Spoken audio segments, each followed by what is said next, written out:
Trove Launches in open beta, Cryptic Flip Flops on Star Trek Online exploit, Dawngate is closing its doors, SouthPark unloads on free-to-play gaming, all that and more. I'm Zach Sharps, and this is Free to Play Weekly.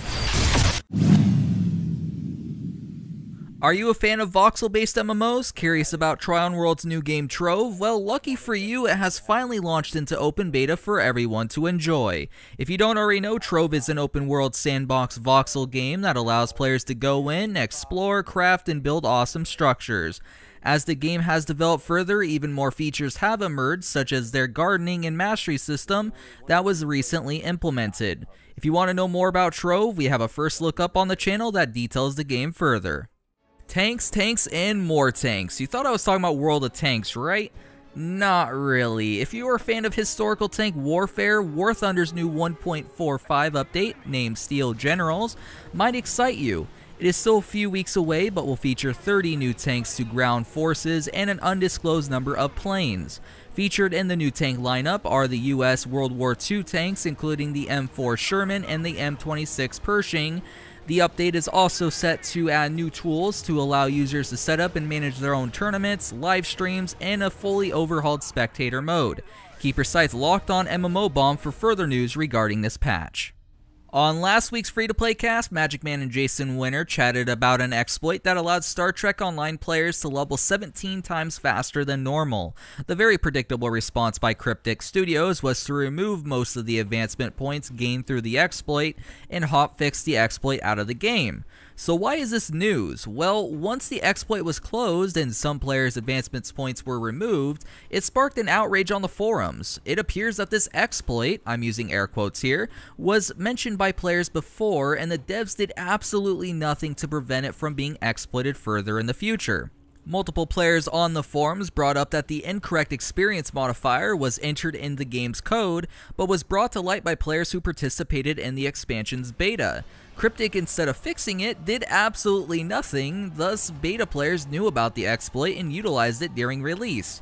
To add to the shenanigans, some innocent players got caught in this crossfire, having some of their advancement points removed. Oh, this story does get better though. The end result, drumroll please, all players had their advancement points refunded. So after all this backlash exploiting laziness by the devs to let this happen in the first place, they ended up letting the exploiters who were obviously guilty keep their gained points. You know what guys, I'm dropping it. Question of the week time. Last week we asked if lifetime subscriptions are a good thing. One commenter by the name of Jedi Master Spock, awesome name by the way, replied, I bought a Star Trek Online lifetime subscription when the game first launched. Personally, I think it was worth it, especially now that they dropped the price by $100. I don't play the game religiously though. There are even times when I don't play for months, but it's nice to log in and have the accumulated 500 a month of Zen to spend in the store.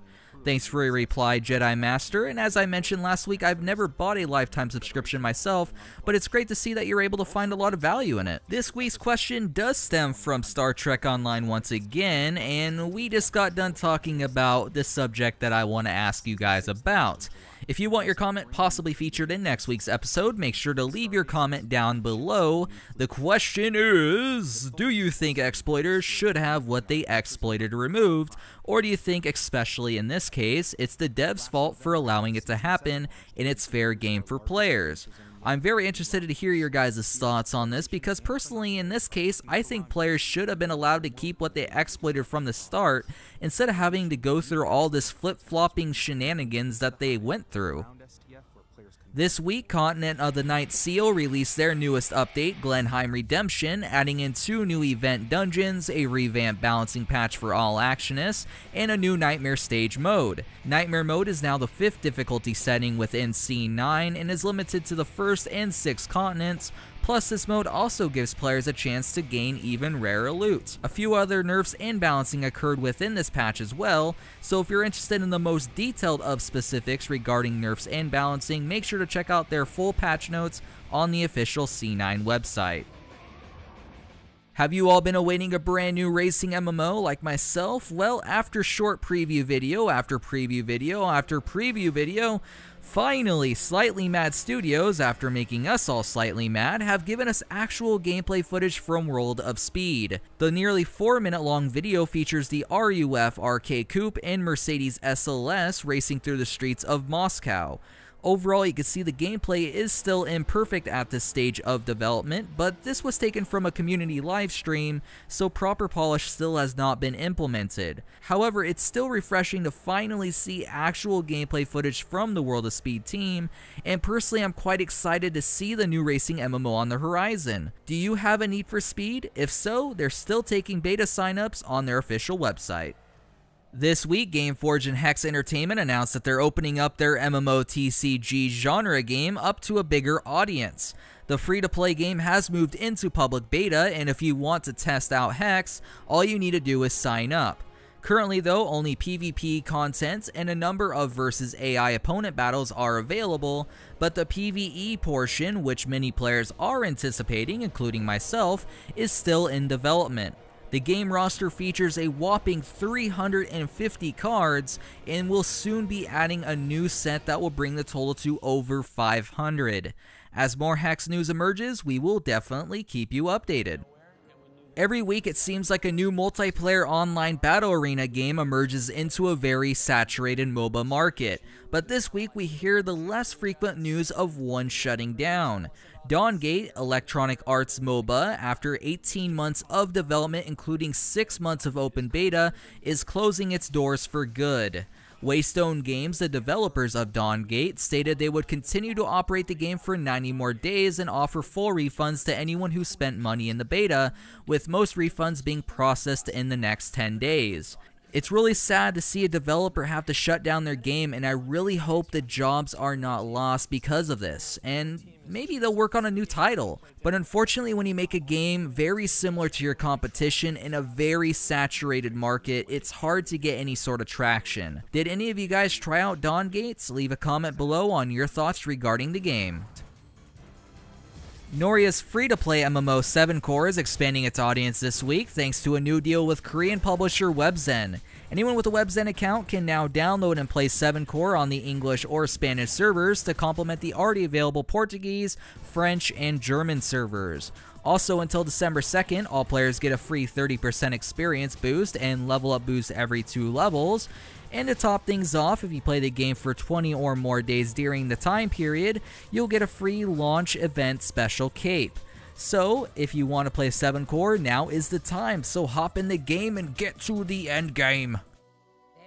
If you're a fan of free-to-play gaming, which if you're not, I'm not sure why you subscribe to a free-to-play channel, but you know, you just might like us, who knows. Then you might be interested in the new episode of South Park called Freemium Isn't Free. In this episode, the makers of South Park unload on free-to-play gaming, showing one of the characters, Stan, getting addicted to a terrible freemium mobile game, blowing $26,000 in the process. It's all a scam designed by the Canadian Department of Mobile Gaming to make millions and capture everyone's money and soul, just like real mobile games. One of our editors, Jason Winters, states that the episode hits all the right notes in regard to free gaming, especially mobile games.